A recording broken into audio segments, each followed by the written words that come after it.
ركز كده معايا عشان الفيديو دوت مهم جدا ليك. ليه؟ لان احنا خلاص في اكتوبر هاب خدنا اعتماد في بعض الكورسات من منظمه اليونسكو. طبعا الكل بيفكر ايه هو الكورس اللي اكتوبر هاب خدت الاعتماد من منظمه اليونسكو.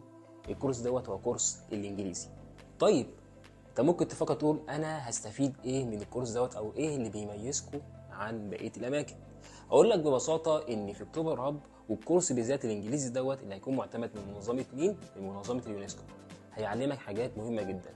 مش بس هيعلمك الجرامر ولا هيخليك تعرف كلمات، لا، ده هو هيعلمك ازاي تفكر زي الامريكان وازاي تتكلم زيهم. وكمان الكورس ده فيه برضه برامج هتأهلنا ان احنا ناخد الشهادات الدولية اللي هي هتعمل ايه؟ اللي هي تخلينا نسافر بره في اي مكان، سواء انت كنت طالب او خريج. وطبعا الكل بيكون مهتم جدا باللي هيديله الكورس ده. احنا عايزين نطمنكم لان احنا